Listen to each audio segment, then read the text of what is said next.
Let's talk about some strong-ass main characters who are too strong for their own good. They're not just strong enough, they are so strong that some of them can't even control their powers. Now, I know that some of you have already watched all the anime there are, so let's see if you can point out the obvious exceptions that I've included among the following 10 anime. Well then, shall we begin? The first one on our list is Heibai Wushang. This is a Chinese anime, and the title roughly translates to Black and White Heroes. The story goes like this. There are two young demons, and they're always slacking off at work. Not very different from all of us, but their job is a little bit different than ours. They're part of an organization whose sole purpose of existence is to keep the balance of the world of the living and the world of the dead. And they're kind of like ghost heroes who collect spirits of the humans from the world of the living. The main focus of this anime is comedy, and that's one of the reasons why every episode is only 11 minutes long. Try it, guys. Who knows? It might just make you laugh.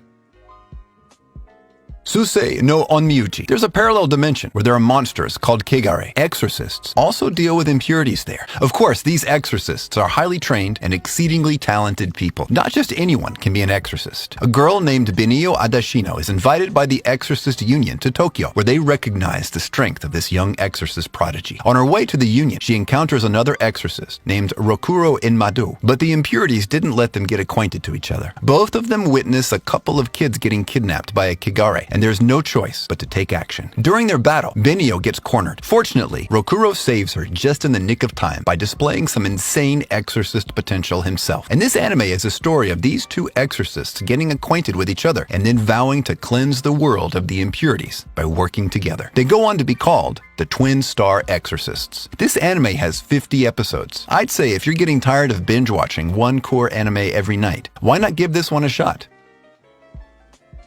Ginga Kikoutai, Majestic Prince. The story takes place in the distant future, where humans finally leave their beloved Earth behind and go on to live somewhere in space. But in order to adapt to the new environment and to protect themselves from the aliens, humans come up with an interesting idea. They genetically engineered children who are then trained to be pilots of some highly developed armed robots. The children are called princes, and this is the story of one of them. He's the prince called Hitachi Izuru, and he's currently studying in an academic city called Grangeli. Obviously, this is a mecha anime, but the emphasis is not so much on the action, it's more on the narrative. Still, this is a pretty good anime. You might as well give it a shot. Owari no Seraph, a story about vampires, animated by Wit Studio. Certainly something to check out. What happens is that a mysterious virus envelops the earth and everyone over the age of 13 just dies. That's it. You get old enough to think and you die. There's nothing you can do about it. Or at least, that's how the story begins. The children are taken by vampires, and while they don't kill them, they still take their blood and feast on it all day, every day. And among these children, there are two young boys, Yuichiro and Michaela. They, along with a few more, belong to an orphanage. They even formulate a genius plan to make their escape, but they fail. The only one who survives and makes it out of that place is Yuichiro, and fortunately he also gets discovered by the Imperial Demon Army. He's the main character, and if there's one thing he has to do, that is to make the vampires pay for what they did. This is an interesting anime. First, they make us think that adults are no longer alive, not anymore, and they show us an entire running high school in the middle of a post-apocalyptic world. Ao no Exorcist. There are humans and demons, and it isn't very rare for a human to encounter a demon. They can even travel to the human world if they simply possess someone. You know, how it is in ghost stories. And then of course there's Satan. He can't find a suitable human to possess, and that's why he remains in his world. Or should I say, that's what he wants people to think. The main character, Rin Okumura, is your typical edgy boy. He has a very perfect brother, but he himself does nothing but trouble other people. Their guardian is one of the most powerful exorcists in the entire world, and he knows something about the two boys that they don't, especially Rin Okumura. He knows nothing about the power he possesses, as well as who he really is. Well, if you look at this series as just another mainstream shonen, then it's great. The anime has a lot of twists and some crazy good action. Mob Psycho 100. As a story from the same person as the one who created One Punch Man, this anime really outdid One Punch Man in some major aspects. And, unlike One Punch Man, the story of this anime is already finished, so you can just binge the whole thing in one night. The story follows an 8th grader named Kageyama, also known as Mob. He was born a psychic, but he was too strong for his own good. Fortunately, he meets a respectable young man named Reigen Arataka. He shows Mob how to use his power for good, and even places some clear limitations for him. Now, the story starts as a wholesome slice of life anime that is about the high school life of a psychic, and then it quickly transitions to mob getting mad, and the rest is history. I'm sure all of you have already watched this gem, but if you were sleeping on it for some reason, now is your cue to finally go and watch it.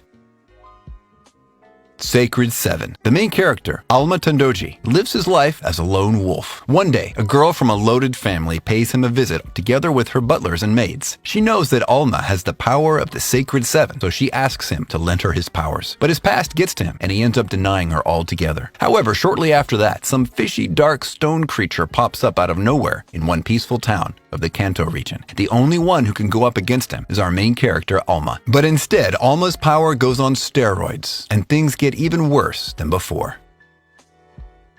Shinmai no Testament. This is a very questionable harem ecchi anime. Like, how many times have you seen these 4 genres together? We have action, ecchi, harem, and demons. Anyways, one day, Basara Tuju encounters his new stepsister right in the bathroom. What happens is that his father somehow brings in 2 ridiculously cute girls and then introduces them as his new siblings. Now, up to this point, it all sounds like domestic girlfriend and all, but something interesting happens after that. The 2 girls, namely Mio and Maria, turn out to be demons. Mio is the daughter of the former demon lord, and Maria, her succubus servant. And if that weren't all, Basara himself is a former member of a clan of heroes. Now, even though these 3 shouldn't be getting along, since they're siblings now, they decide to try and get along. But of course, the heroes and the demons aren't just going to let these 3 play family. Not on their watch. And as I said before, this is kind of a questionable ecchi harem anime. So watch at your own risk. Ansatsu Kyoushitsu. Assassination Classroom is a rare kind of anime, in the sense that it helped us look beyond the education system and seek our own answers.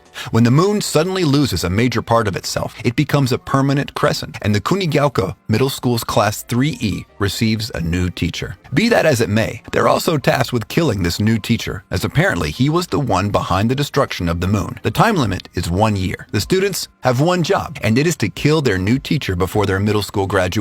But their teacher is almost invincible. He can travel at Mach 20. The humans are nothing to him. And that's exactly what makes this anime so interesting. It'll make you stay and watch the rest of the episodes. But the real magic is later. With time, you'll get too emotionally attached to this anime, and it'll get very sad in the last few episodes.